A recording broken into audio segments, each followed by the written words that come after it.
हम लोग for future and re issue से एक प्रॉब्लम बनाएंगे। वैसा प्रॉब्लम जिसमें एप्लीकेशन अलॉटमेंट कॉल की एंट्री हमें नहीं करना है। आज का क्वेश्चन एग्जाम पर्पस से बहुत इंपॉर्टेंट क्वेश्चन होगा। जनरली एग्जाम में इस तरह के प्रॉब्लम पूछे जाते हैं, ठीक है ना। जनरली एग्जाम में इस तरह की प्रॉब्लम्स जो हैं वो पूछे जाते हैं, जिसमें मैं बोला था पहले भी कि आपसे डायरेक्ट पूछ दिया जाएगा कि फॉर फ्यूचर एंट्री करो एंड री इशू एंट्री करो। तो आज मैं देखो एक प्रॉब्लम यहां पर लिया हूं जिसमें केवल फॉर फ्यूचर एंट्री मांग रहा है और री इशू एंट्री मांगा जा रहा है।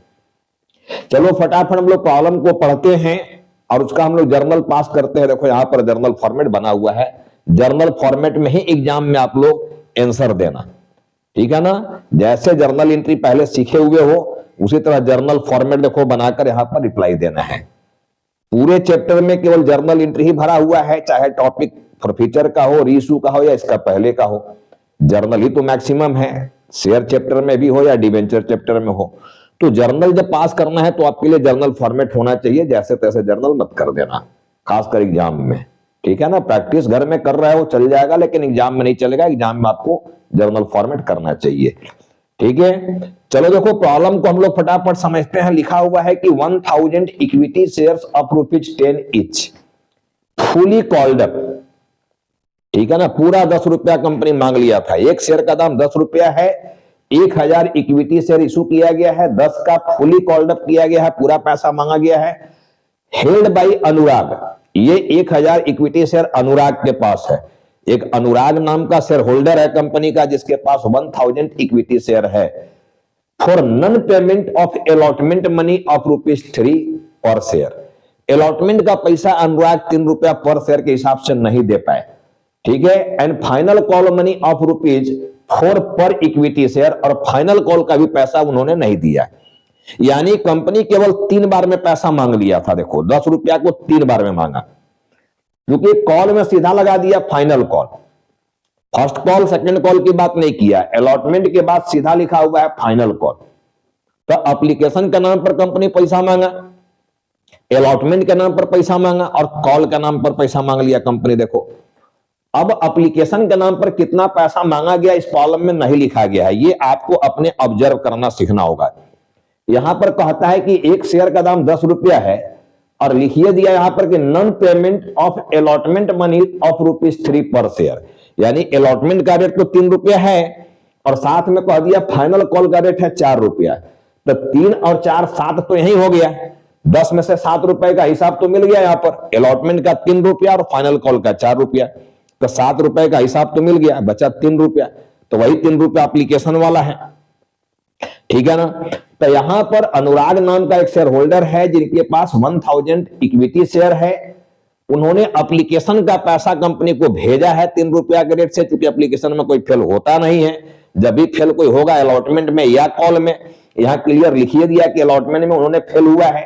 3 रुपया अलॉटमेंट का रेट था, नहीं पैसा दिया, और फाइनल कॉल का पैसा भी 4 रुपया के रेट से नहीं दिया, ठीक है ना। अब कंपनी कहता है कि दिस शेयर वेयर री इशूड टू रूपाली। अब कहता है कि एक नया नाम यहां पर रूपाली आ गई। देखो रूपाली अब नया शेयर होल्डर बनने जा रही कंपनी का। अब सारा शेयर जो 1000 शेयर है वो रूपाली को रीइशूड कर दिया गया है। इफ एट ₹9 पर शेयर, अगर रूपाली को 9 रुपीज में यह शेयर री इशू किया गया। और देखो इसी में सेकेंड प्रॉब्लम जोड़ दिया गया नंबर 2 कि अगर रूपाली को 7 रुपया पर शेयर, अगर एक शेयर को 7 रुपया में रूपाली से बेच दिया गया। अब 2 प्रॉब्लम देखो री इशूड से हो गया, यहां पर 2 तरह का क्वेश्चन री इशू का कर दिया गया कि अगर मान लो रूपाली से हम लोग सारा 1000 शेयर बेच रहे हैं 9 के रेट में, तब क्या एंट्री होगा। अगर इसी रूपाली से हम लोग शेयर को 7 रुपया में बेच दें, तब हमारा जर्नल और उसका अमाउंट क्या होगा। कहता है give journal entries for forfeiture and re issue of shares, बोलता है केवल फॉरफीचर और री इशू की एंट्री कर दो। तो ऐसा प्रॉब्लम जनरली 4 से 6 नंबर का पूछा जाता है लिखना एग्जाम में, ठीक है ना। तो बहुत ज्यादा देखो इसमें तामझाम नहीं कि एप्लीकेशन की एंट्री नहीं मांग रहा है, अलॉटमेंट नहीं मांग रहा है, कॉल की एंट्री नहीं मांग रहा है, सीधा कह दिया कि फॉरफीचर की एंट्री करो, री इशू की एंट्री करो। चलो हम लोग डायरेक्ट फॉरफीचर की एंट्री करेंगे। अब डायरेक्ट जब फॉरफीचर की एंट्री करोगे यहां पर एंट्री नंबर 1, ठीक है ना, एंट्री नंबर 1। तो फॉरफीचर की एंट्री में क्या बोला था कि जो प्राइम एंट्री फॉरफीचर का होता है उसमें कैपिटल को आपको कैंसिल करना, और फॉरफीचर कैपिटल नेचर का इनकम होता है, इनकम क्रेडिट होता है, और कैपिटल को डेबिट करके कैपिटल कम कर देना है। ठीक है ना। तो जब जब फॉरफीचर करोगे, यहां पर मैं बोला था कैपिटल को डेबिट करना है, तो हम लोग अब यहां पर देखो शेयर का चूंकि नाम दे दिया हुआ है इक्विटी, तो हम लोग लिखेंगे यहां पर equity share capital account debit, और 2 हम यहां पर लिखेंगे देखो शेयर फॉरफीचर अकाउंट। ये तो प्राइम एंट्री होना। देखो अब फॉरफीचर में पैसा कौन सा जाएगा, डायरेक्ट भी करने सीखो, बहुत मजेदार क्वेश्चन है। देखो ये बस थोड़ा सा ऑब्जर्व करोगे सवाल बन जाता है तुरंत। जो पैसा कंपनी को मिल गया वही पैसा जब्त करना है। मैं प्रॉब्लम को 2 बार पढ़ के बताया कि अलॉटमेंट का पैसा नहीं दिया, कॉल का पैसा नहीं दिया, मतलब एप्लीकेशन का पैसा दिया और 3 रुपया रेट दिख रहा है एप्लीकेशन का, इनडायरेक्टली दिख रहा है। देखो जब अलॉटमेंट का रेट 3 रुपया है, कॉल का रेट 4 रुपया, तो 4 3 7 तो हो गया, टोटल वैल्यू 10 रुपया है। तो 10 में 7 रुपया तो दिया ही नहीं अलॉटमेंट और कॉल का पैसा, तो केवल 3 रुपया दिया एप्लीकेशन वाला। तो 1000 शेयर पर 3 रुपया की रेट से कितना पैसा मिल गया कंपनी को, 3000 रुपया मिला हुआ है, देखना यहां पर। ठीक है ना, 3000 रुपया कंपनी को मिल गया था, वही पैसा जब्त कर लिया। और जो जो पैसा कंपनी को नहीं मिला उसको कैंसिल करने के लिए मैं बोला था कि जो जो पैसा नहीं मिलता उसको कैंसिल कर देना चाहिए। तो 2 यहां पर जाओगे, देखो 2 शेयर अलॉटमेंट अकाउंट, क्योंकि अलॉटमेंट का पैसा नहीं दिया है तो अलॉटमेंट को हम लोग यहां पर ले लिए, और 2 share final call account, 2 share final call account, call का भी पैसा नहीं दिया है। ठीक है, जब हम लोग फर्स्ट कॉल को ड्यू, फाइनल कॉल को ड्यू किए होंगे तो ड्यू में कॉल को डेबिट किया जाता है, जब रिसीव करते हो तब क्रेडिट किया जाता है। ठीक है ना, अलॉटमेंट को भी जब ड्यू किए थे तो डेबिट किए थे, रिसीव जब करते हो तब क्रेडिट करते हो। समझ में आ गया बात। तो एरियर का केस है, एरियर में ही पनिशमेंट दिया जाता है, दैट इज फॉरफीचर किया जाता है। तो हम बोले थे यहां पर देखो कि अलॉटमेंट कॉल बोलकर यहां क्रेडिट करना, या ये दोनों के जगह पर एरियर लिख सकते हो, कॉल्स इन एरियर, ये दोनों के जगह पर हम लोग, ये दोनों के जगह पर कॉल्स इन एरियर को भी क्रेडिट कर सकते हैं। अब चूंकि यहां पर पहले की एंट्री तो किया हुआ है नहीं एप्लीकेशन अलॉटमेंट का, तो ये तो पता चलेगा नहीं कि एंट्री हम लोग एरियर वाला किए हैं कि एंट्री हम लोग नेट वाला किए हैं। अगर नेट वाला की हो तब तो अलॉटमेंट और फाइनल कॉल बोलकर ही यहां क्रेडिट किया जाएगा, अगर उधर एरियर वाला एंट्री कर दिया गया होगा तो यहां एरियर लिखा जाएगा। तो अपने मन से आप यहां पर दोनों में से कोई भी विकल्प को चुन सकते हो, या तो अलॉटमेंट और फाइनल कॉल बोल के यहां क्रेडिट कर सकते हो, या ये दोनों के जगह पर कॉल इन एरियर को क्रेडिट कर सकते हो, ये दोनों ही चलेगा। ठीक है ना। अब देखो अलॉटमेंट और कॉल को कितना से बंद करोगे, जितना से नहीं मिला है। 1000 शेयर पर अलॉटमेंट का रेट है 3 रुपया, तो 3000 रुपया अलॉटमेंट का नहीं मिला है देखो, और फाइनल कॉल का रेट है 4 रुपया, 1000 शेयर पर 4 क्रेडिट से 4000 ये नहीं मिला हुआ है देखो। तो 4 3 7 और 3 मिलाकर हो गया देखो 10,000 रुपया। अब ध्यान से समझना बेटे, मैं क्या समझाया था रीइश्यू में। फॉरफीचर की एंट्री तो मेरा हो गया देखो, बीइंग फॉरफीचर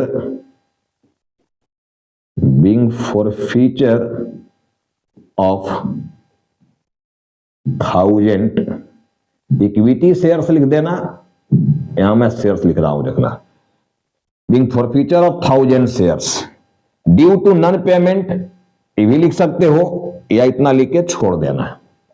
नंबर 2 में हम लोग जा रहे हैं देखो रीइश्यू एंट्री के लिए, रीइश्यू। मैं रीइश्यू में क्या बोला था कि इश्यू प्राइस और रीइश्यू प्राइस में कंपेयर कर लेना, ताकि पता चल जाए कि जो रीइश्यू कर रहे हो वो एट पार में कर रहे हो कि एट डिस्काउंट में कर रहे हो कि एट प्रीमियम में कर रहे हो। देखो रीइश्यू यहां लिखा है कि 9 में किया जा रहा है, 7 में किया जा रहा है, कहीं लिखा है कि एज फुली पेड अप, ऐसा तो नहीं लिखा हुआ है कि एज फुली पेड अप।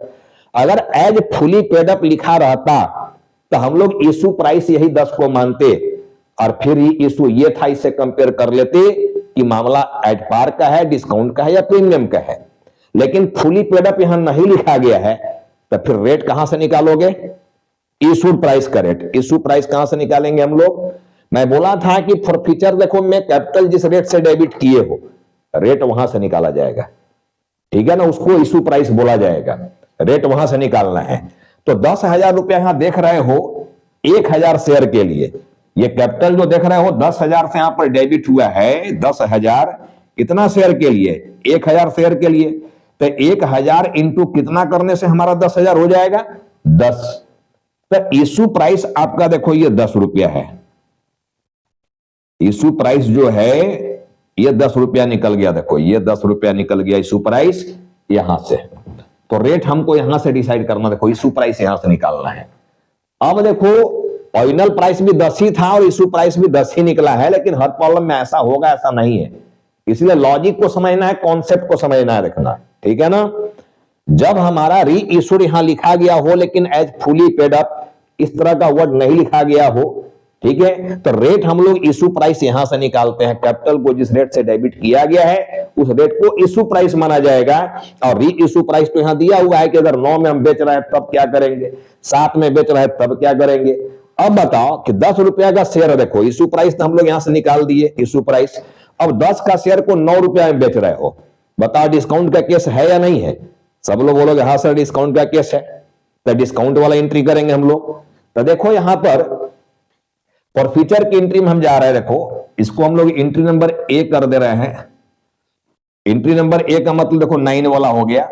अगर 9 वाला में हमको करना है तो शेयर चूंकि आप बेच रहे हो, री इशू करना दैट इज सेल करना, तो बेच रहे हो मतलब पैसा आएगा अपने पास, तो हम लोग बैंक को डेबिट करेंगे, बैंक अकाउंट डेबिट ये करेंगे हम। अब बैंक अकाउंट डेबिट जो करोगे, पूरे 1000 शेयर को बेच रहे हो, पूरा 1000 शेयर है और बेच कितना में रहे हो? 9 में। तो बताओ पैसा हमारे पास कितना आ रहा है? 9000। लेकिन शेयर था तो 10 का, इशू प्राइस देखो 10 है, 10 का 9 में बेच रहे हो, 1 रुपया का डिस्काउंट है और डिस्काउंट दैट इज लॉस। तो डिस्काउंट तो डेबिट होता है, यानी डिस्काउंट यहां डेबिट होना चाहिए था। लेकिन मैं क्या समझाया था इशू में कि डिस्काउंट पर अगर इशू कर रहे हो तो डिस्काउंट नहीं लेकर शेयर फॉरफीचर को डेबिट कर दिया जाता है, यानी शेयर फॉरफीचर से डिस्काउंट को बंद कर दिया जाता है। और ये वीडियो देख लेना पीछे वाला जाकर, ये बहुत मजेदार तरीके से समझाया गया है। तो जब जब डिस्काउंट का केस रहेगा, डिस्काउंट को डेबिट नहीं करके किसको डेबिट कर दिया जाएगा? शेयर फॉरफीचर को। क्यों ऐसा किया जाता है? बहुत लॉजिकल और बहुत परफेक्ट रिप्लाई इसके पहले की वीडियो में दिया जा चुका है, देखना, ठीक है ना। तो हम लोग यहां पर शेयर फॉरफीचर को डेबिट कर देंगे, शेयर फॉरफीचर अकाउंट ये डेबिट कर देंगे 1000 शेयर पर 1 रुपया के रेट से। 1000 का कंपनी का यहां पर देखो अभी लॉस है, ठीक है ना। चलो तो शेयर फॉरफीचर यहां डेबिट कर दिए। शेयर फॉरफीचर देखो यहां क्रेडिट में पड़ा हुआ है, कैपिटल नेचर का इनकम है। अगर हम लोग यहां डिस्काउंट को डेबिट करते तो डिस्काउंट लॉस था, उसको बंद करते हम लोग किससे? फॉरफीचर से। तो फॉरफीचर से बंद करने के लिए फॉरफीचर को डेबिट करते, डिस्काउंट क्रेडिट करते, तो फिर एंट्री बढ़ जाता मेरा। ये लॉजिक पूरे इसके पहले की वीडियो में समझाया गया है। जो भी बच्चे उस वीडियो को नहीं देखे उनको जाकर देख लेना वहां पर कि मैं क्या बोल रहा हूं, ठीक है। जब जब डिस्काउंट का केस होगा, डिस्काउंट डेबिट नहीं करके सिर्फ फॉरफीचर डेबिट करना है। और इसको डेबिट करने का मतलब क्या होता है कि आप डिस्काउंट को शेयर फॉरफीचर से सेटअप कर दिए हो, ठीक है ना। और 2 यहां पर हो जाएगा equity share capital, 2 equity share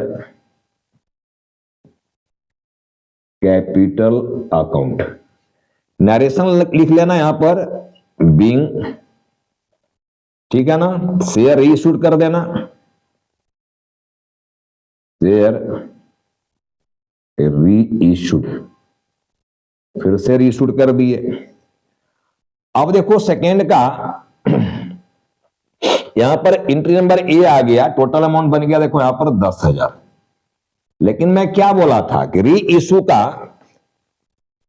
अब री इशू का मिनिमम 1 एंट्री, मैक्सिमम 2 एंट्री। मैं ये समझाया था कि मिनिमम 1 एंट्री, मैक्सिमम 2 एंट्री। दूसरा एंट्री किस चीज का होता है? फॉरफीचर को बंद करने का।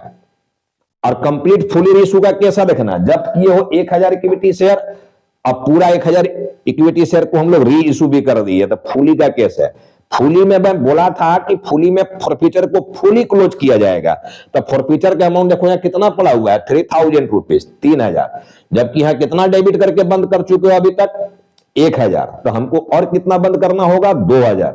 तो 2000 से बंद करने के लिए देखो यहां पर हम लोग लेकर आ जाएंगे share forfeiture account debit to, कहां भेजकर बंद करोगे इसको, to capital reserve account, to capital reserve account. कितना बंद करना होगा अब हम लोगों को, 2000, ये बंद करना होगा। ठीक है, यहां पर बिंग लगाकर लिख देना कि being share forfeiture closed to transfer in capital reserve. Being share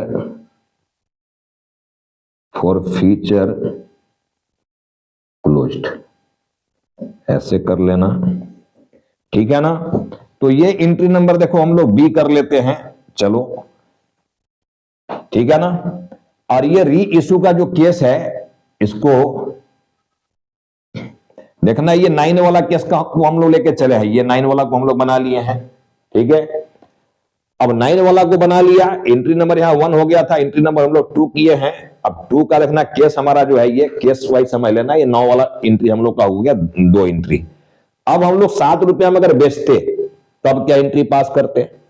अब 7 के केस में हम लोग बेचेंगे, देखो यहां पर, ठीक है ना, ये नंबर 2 ही जा रहा है देखना हमारा।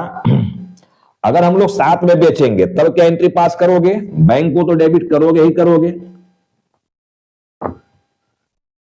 बैंक अकाउंट को तो हम लोग डेबिट करेंगे ही करेंगे। कितना से डेबिट करेंगे, 1000 शेयर है इंटू 7 में बेच रहे हो तो 7000 रुपया तो यहां पर आ गया देखना।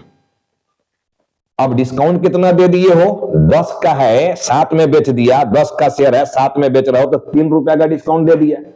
तो डिस्काउंट को तो फॉर फीचर से बंद करना है। तो शेयर फॉर फीचर अगर हम लोग यहां पर डेबिट कर दें, शेयर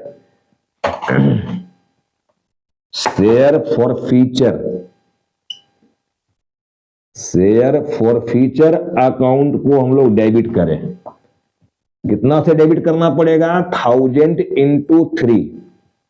अब देखो फॉर फीचर तुम्हारा जो यहां आया हुआ है ना, इसका रेट 3 रुपीज ही था। 1000 शेयर है इंटू 3 के रेट से 3000 फॉर फीचर में अमाउंट आया था। मैं बोला था कि डिस्काउंट के केस में अधिकतम डिस्काउंट कितना दे सकते हो, अधिकतम डिस्काउंट क्या होगा, equal to forfeited amount not more than this. Forfeiture के अमाउंट से ज्यादा डिस्काउंट आप नहीं दे सकते हो। ठीक है, तो फॉरफीचर हमारा देखो यहां पर 3000 ही है और उसका रेट है 3 रुपीज पर शेयर, यानी 3 रुपया से ज्यादा आप डिस्काउंट नहीं दे सकते हो। तो 10 रुपया का शेयर है, 3 रुपया मैक्सिमम डिस्काउंट दे सकते हो। ठीक है, तो मिनिमम कितना में शेयर बेचा जाएगा, 7 में, उसके नीचे नहीं बेच सकते हो। तो देखो यार 7 में बेचा गया, 7 के नीचे नहीं बेच सकते हैं। ये सारी बात इसके पहले वाला में समझा दिया था मैं, देखना। ठीक है, तो 3 रुपया के हिसाब से अगर पूरा फॉरफीचर यहां पर हम लोग 3000 डेबिट कर दिए, ठीक है ना, तो 2 हमारा यहां पर आ गया equity share capital, 2 equity share capital account, 7 और 3 मिला के हो गया देखो 10,000। ये हो गया नरेशन, तो अब लिख लोगे, बिंग लगाकर मैं छोड़ दे रहा हूं, देखना ये नरेशन आप लिख लेना। बताओ यहां पर सेकेंड एंट्री होगा क्या, अगर हम लोग 7 के रेट में बेचे, देखो ये 9 के रेट में था, एट द रेट ऑफ 9, ये हमारा एट द रेट ऑफ 7 वाला है देखना। अब जगह नहीं था इसलिए मैं यहां पर लिख दे रहा हूं एट द रेट ऑफ 9, कि हमारा जो केस है ये एट द रेट ऑफ 9 वाला है। ठीक है ना, और यहां जो हमारा रेट गया है 7 वाला है। अब बताओ सेकेंड एंट्री 7 वाला केस में यहां पर होगा क्या, क्योंकि सेकेंड एंट्री जो री इशू के लिए होता है वो किस चीज का होता है, शेयर फॉरफीचर को बंद करने का। तो शेयर फॉरफीचर तो पहला ही एंट्री में आपका पूरा बंद हो गया 3000 से, क्योंकि 3000 यहां क्रेडिट में है, आप पहला ही एंट्री में 3000 डेबिट कर दिए हो, ठीक है। केस 2 में पहला एंट्री में 3000 डेबिट हो गया, तब फॉरफीचर का कोई बैलेंस बचा क्या? नहीं बचा, तो सेकेंड एंट्री नहीं होगा, यहां पर एक ही एंट्री से काम हो गया मेरा, ठीक है। तो इस तरह से शॉर्ट क्वेश्चन को बनाना है आपको। देखो ये शॉर्ट क्वेश्चन बनाकर मैं दिखाया कि अगर केवल फॉरफीचर की एंट्री मांग दिया जाए और बोल दिया जाए रीइशू एंट्री करो, तो हम लोग डायरेक्ट फॉरफीचर और रीइशू की एंट्री कैसे करेंगे, ठीक है ना। तो होप कि सारे बच्चों को ये पूरी बात समझ में आ गया होगा कि डायरेक्ट एंट्री फॉरफीचर इशू का कैसे किया जाता है, ठीक है। इस तरह के प्रॉब्लम पर ज्यादा से ज्यादा प्रैक्टिस करो। एक दो प्रॉब्लम और मैं इस पर बनाऊंगा, देखना है, एक दो प्रॉब्लम और बनाकर बताऊंगा आप लोगों को, क्योंकि मैक्सिमम टाइम में दिखाया गया है कि एग्जाम में इस तरह के प्रॉब्लम्स पूछे जाते हैं। तो आप इस तरह के प्रॉब्लम बुक्स में जाएं और वहां से प्रैक्टिस करें, ठीक है। चलो आज की क्लास को हम लोग यहीं पर स्टॉप कर रहे हैं। इस तरह के प्रॉब्लम पर ज्यादा से ज्यादा आप ध्यान दें, ज्यादा से ज्यादा प्रैक्टिस करें, ताकि एग्जाम में प्रॉब्लम आपसे न छूटे, ठीक है। हम लोग अब आगे की क्लास में जब मिलेंगे, अगला जो लेक्चर आएगा लेक्चर नंबर 22, वो प्रोराटा के लिए आने जा रहा, देखना, ठीक है। प्रोराटा समझाने के बाद फिर मैं इस तरह का शॉर्ट क्वेश्चन जो है वो कुछ कुछ बनाकर आपको समझाऊंगा अलग अलग केस में, ठीक है। और भी बहुत सारे केस लेके आऊंगा, इसमें केस 2 ही था हमारा, देखो केस 1 केस 2, ठीक है ना। अगर इसको हम लोग केस 1 केस 2 कर लें, ये केस 1 है एंड ये केस 2 है, ठीक है। तो हमारा केस 1 अगर हम अब यहां हटा दें कंफ्यूजन के हिसाब से, मान लो कंफ्यूज कर जाओगे, तो ये केस 1 हमारा है, ठीक है, और ये हमारा केस 2 है, उसका एंट्री समझा दिए। तो होप कि सारे बच्चों को देखो ये क्लास पूरी तरह से समझ में आ गया होगा। आप ज्यादा से ज्यादा प्रैक्टिस बनाइए। हम लोग बहुत जल्द मिल रहे हैं, देखो प्रोराटा टॉपिक में, क्योंकि अब लास्ट टॉपिक प्रोराटा ही बचा हुआ है इस चैप्टर से, ठीक है ना। तो प्रोराटा पर हम लोग मिलेंगे इसके जस्ट आने वाला जो लेक्चर हमारा है, लेक्चर नंबर 22 में, ठीक है। तो मैं इस क्लास को आज यहीं पर स्टॉप कर रहा हूं और बहुत जल्द मैं मिल रहा हूं अगले क्लास में।